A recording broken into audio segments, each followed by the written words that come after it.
Ce mois-ci, notre patrimoine a encore progressé et pourtant, j'ai toujours pas retrouvé de travail et je grignote mon épargne de précaution. Simplement, je laisse le temps faire son job et je vous partage aujourd'hui les chiffres précis au 1er juillet. On attaque directement avec les données concrètes. Donc le patrimoine brut du mois dernier était de 566 000 euros environ et le net de 307 400 euros. Ce mois-ci, le patrimoine brut est passé à 566 300 euros, ce qui n'a pas beaucoup bougé, et le patrimoine net a tout de même augmenté à 309 200 euros grâce au remboursement des crédits en partie, ce qui représente un gain de 1 700 euros environ. Si on regarde un petit peu plus précisément, la résidence principale affiche une valeur de 112 000 euros, avec une légère hausse grâce au remboursement. Le PEA continue de progresser pour atteindre 22 000 euros, avec un gain de 1 400 euros ce mois-ci.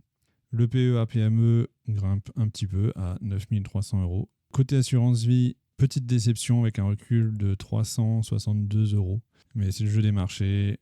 En ce moment, c'est un peu aléatoire. Et en plus, c'est une assurance vie pilotée. Donc voilà, je déconseille en tout cas. Et le PEA de ma femme qui prend également de la valeur avec un gain de 392 euros. Si on regarde notre stratégie PEA, c'est tout simple.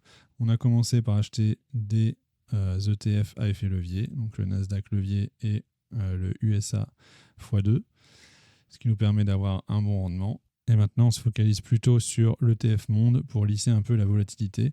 Donc au début, on était sur le iShare PEA. Finalement, SoBank a changé sa politique et on est obligé d'investir 500 euros minimum à chaque fois, donc ce qui est beaucoup trop. Et donc là, on a basculé sur le nouveau Amundi PEA qui est sorti, qui a des frais relativement faibles. Et donc au total, la partie investissement en bourse a augmenté d'environ 1 600 euros sur le mois de juin.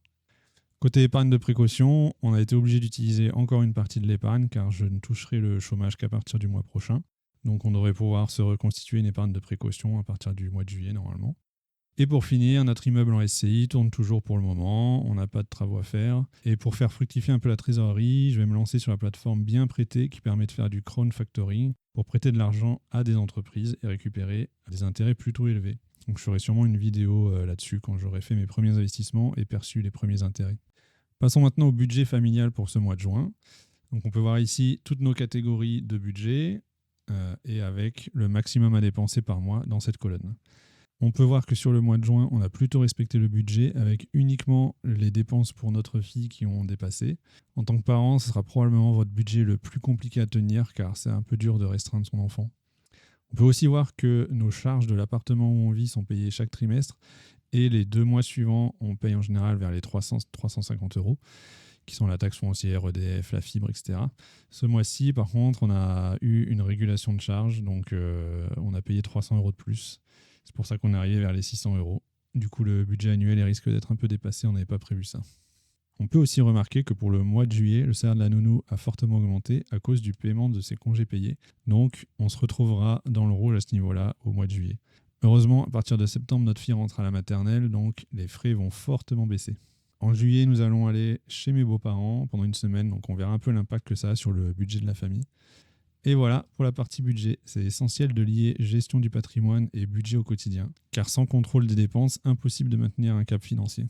Voilà pour cette mise à jour complète. Donc notre objectif est toujours simple, continuer à investir régulièrement pour atteindre l'indépendance à 50 ans.